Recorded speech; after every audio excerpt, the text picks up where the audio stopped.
What we're going to do next is, in just a few minutes, LaJoy is going to give us a presentation on the NSS roadmap, which is our vision for the future of space settlement.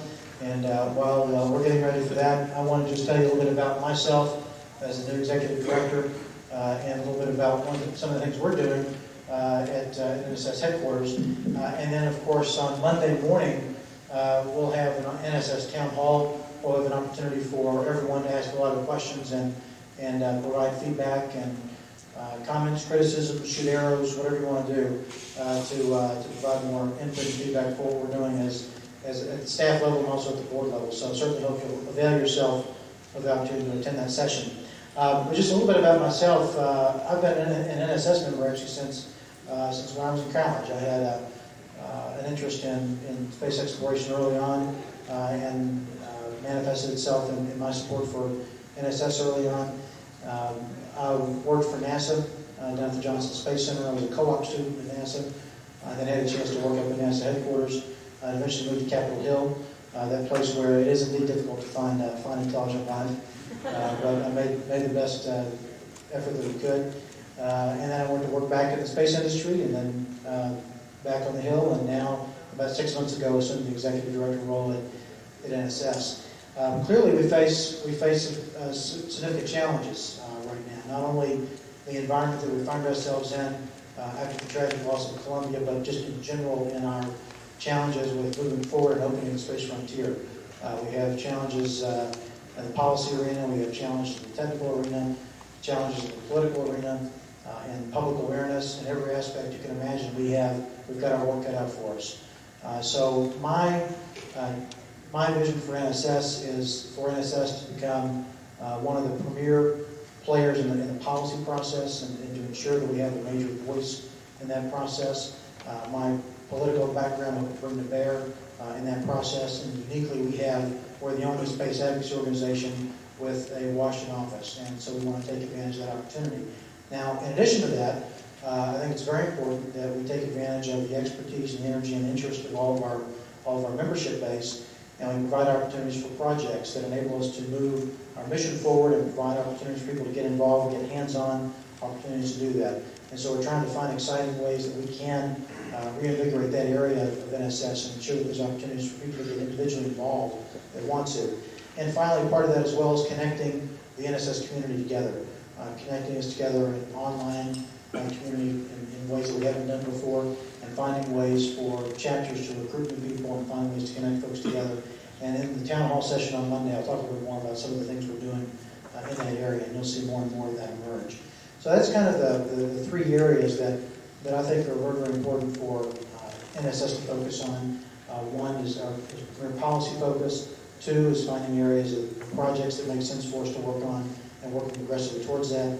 And three, connecting members together. All of this is also in the context of working and developing coalitions. I believe it's important for NSS to develop its own membership base, but I also believe that it's important for us to reach out to other organizations where it's appropriate and find coalitions that, whether it's in the project or policy arena, whatever it may be, find areas where we can work together. If everyone that was a member of NSS, everyone was a member of Mars Society, everyone was a member of ProSpace, everyone was a member of the university and academic community, everyone at Lockheed, everyone at Boeing, even if we all agreed on a single objective, we would still have a tremendous amount of difficulty advancing that agenda in the political arena because we're still fairly small compared to other advocacy arenas in the U.S. So we have to find areas to work together as much as possible. And that's an important part of what we do. Let's see, has Roni made it back in yet? Don't believe he's here just yet. So if you like, I can take a couple of questions as Roni's getting back in here to present the roadmap. And certainly we'll have a more extended opportunity on Monday during the town hall. And any questions, actually Roni's coming over here now. So maybe one or two questions. Anybody? Yes, sir. Is there any plans for NASA or National Space Society to act as some kind of watchdog group on the local space plane to make sure it's not business as usual and doesn't turn into another X-33, X-38, X, whatever you want to call it? Right. Well, it's interesting you bring that up because that was the very topic today within the policy committee was that very issue. We can't let the orbital space plane become a place where you're waiting on the next generation of technology before you integrate it and build something. So we've got to get to a stage where this is that it moves forward to a point that we have a vehicle that can fly and it doesn't try to stretch technology too much. There's a role for that down the road, but right now we have a critical gap to fill in our space access for human missions. And so, yeah, there is an effort afoot to make sure that the same physics doesn't apply that it has in the past. Yes, sir. Have you thought about working more closely with other space science organizations so we can form a unified front in Congress and the White House? Absolutely. That was when I referenced the coalition. That's exactly what we've been doing, is reaching out to other organizations. Some of you, in fact, some of you attended, but some of you may be aware, and you'll be reading more in the next issue of Ad Astra. But just about a month ago, NSS held its first legislative grassroots conference on Capitol Hill. Cliff McMurray and Claire McMurray were major organizers in that event for us, and that activity was very, very successful. And in fact, we had members of not just NSS, we had members of other space organizations there. In fact, my name is Mars Society and ProSpace. We were all in agreement on a message that was carried forward. It was under the NSS banner, but every organization understood the importance of having a unified message. And so I do consider it important to work with other organizations where it makes sense to do that. Absolutely. Other questions? Great. Ronnie, are you ready to go? Very good. We're going to...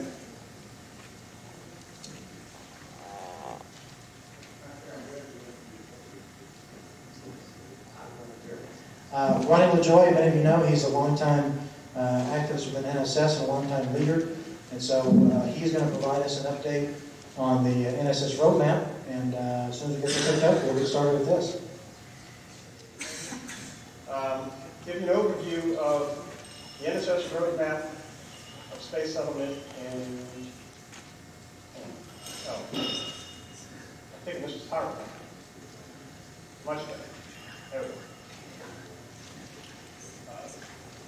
How many of you have been with society for 2 years or more? Raise your hand. All right. Yoo-hoo! You may have gotten this magazine issue. This is the special issue of Ad Astra dedicated to the roadmap of space settlement. It came out in January 2001. This document, excuse me, I got a fly here. This document is still the best single resource you have for if someone wants to know who we are, what we're all about, where we want to go, why, how do we expect to get there, and what's holding us back. It's all contained in this issue. We have more headquarters if you have chapters, if you're looking for ways of recruiting or explaining to people who want to help join society. This is the issue to get. And this is a living document. The roadmap is a living document.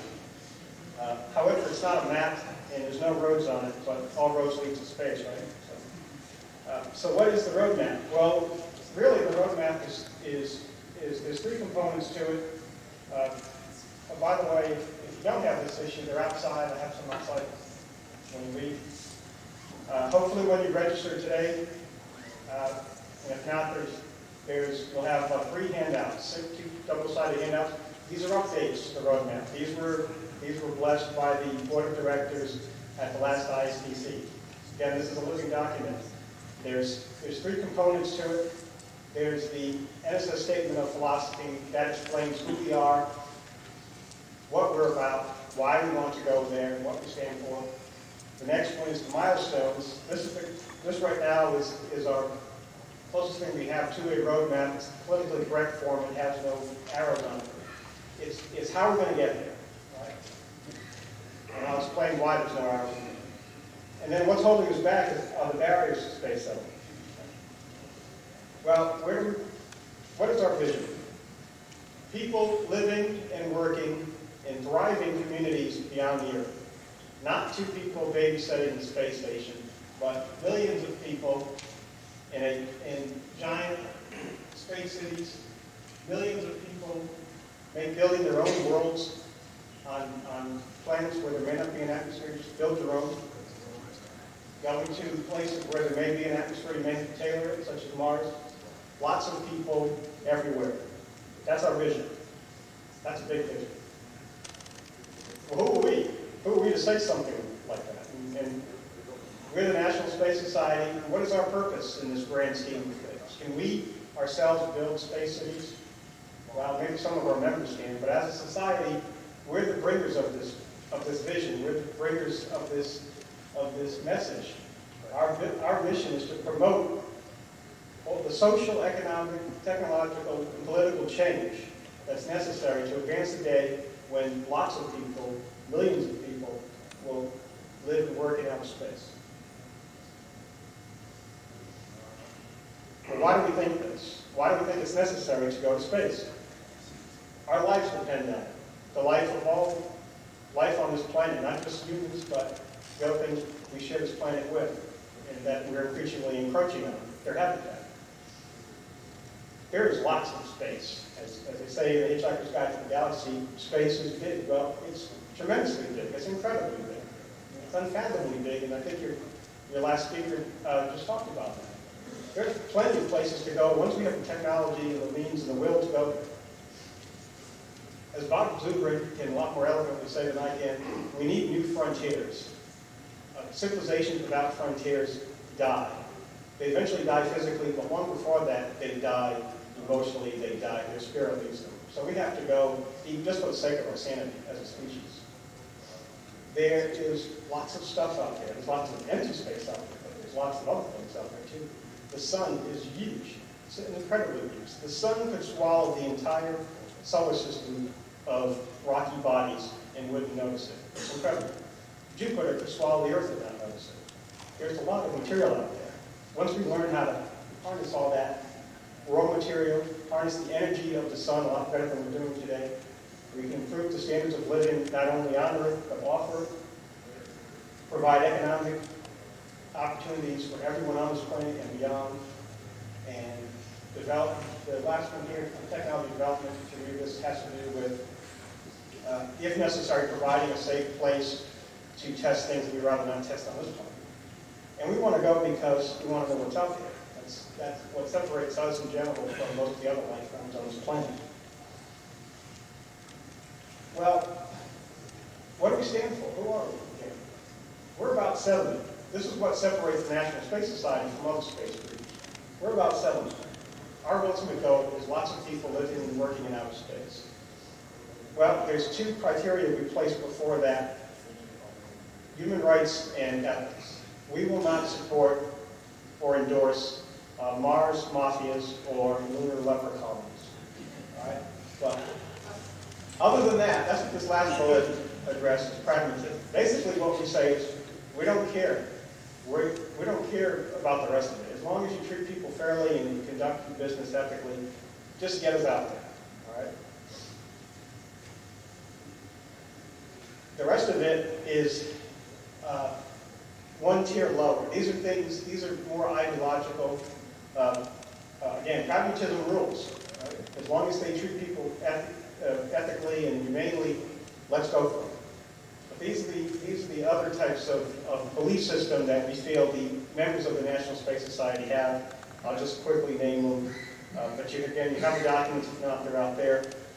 Individual rights, the ability for everyone to have freedom, the ability for every human to have the opportunity to go into outer space, the ability for every human to have the opportunity to own property in outer space. Free market economies where competition allows you to find the best solution, hopefully. We do believe there's a role for the governments of the planet, which is to invest in those space technologies, thank you, Greg, to fund those things that are higher risk. We believe, however, that nations themselves should cooperate. The space race was great, but we believe in general that nations should cooperate and leave the competition to the companies. We would like to see democratic principles applied to space, but if China tomorrow puts a moon base, we're not going to scream, we'll probably cheer. We also believe as we do things, we should enhance the ecology of the Earth and protect any new environments that we find in space. Well, all right, well, where do we want to go? These are the milestones. These are major, major milestones. We want to go back to the moon, and this time to stay. We want to go to Mars, and we want to stay there too.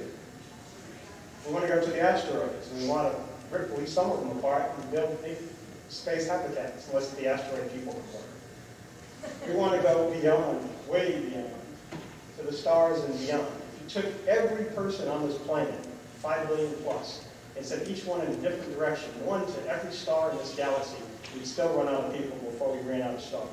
So, again, space is big, and let's go as many places as we can. Well, how do we get there? We've identified a number of milestones on the road to all those places. These are set that essentially are economic, legal, technological. They don't necessarily apply to any one place, but they're things that in some form or another need to be accomplished before we can really journey out to the planets and the stars.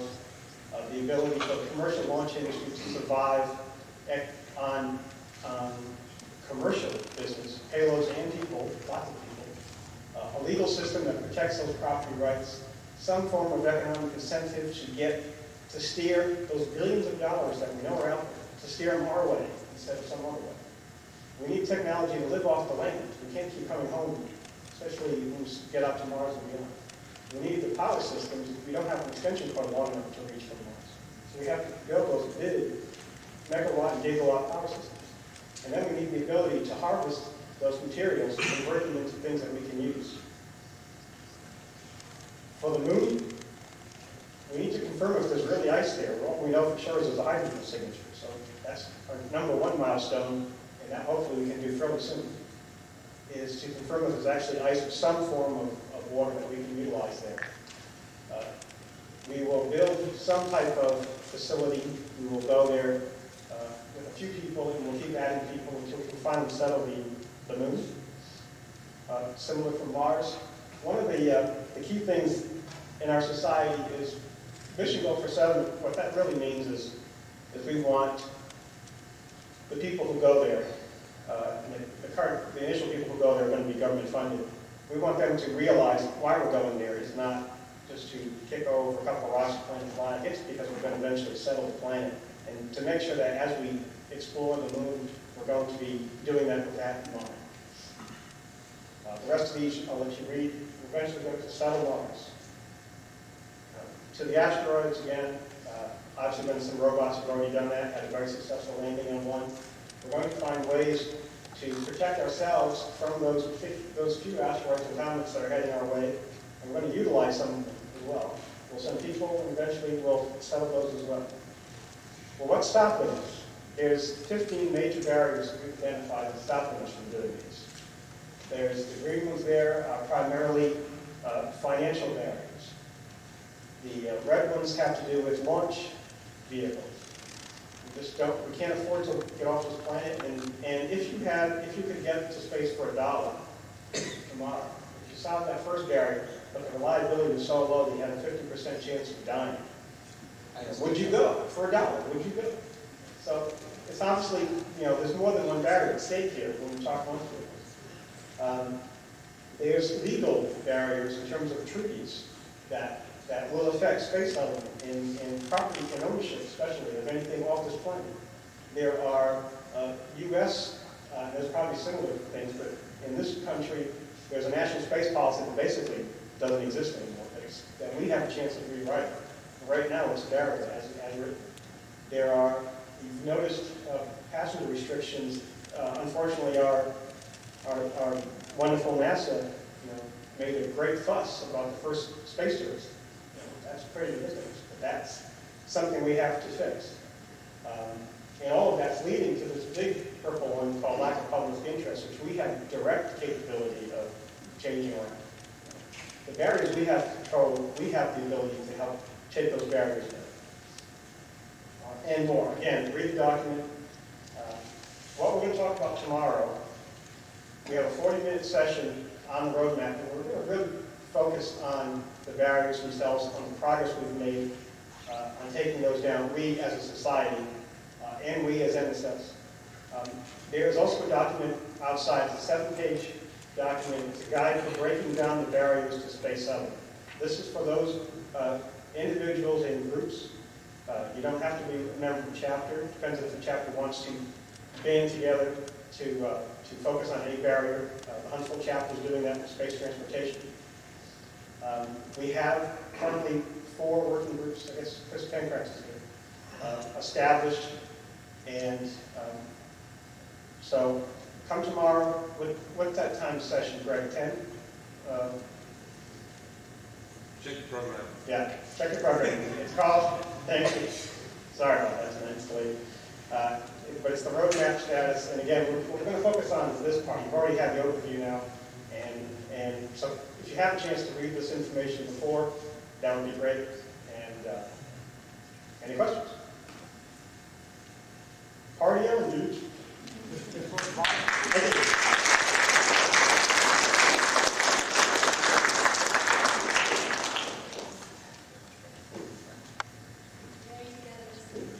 Hey, Roni, you got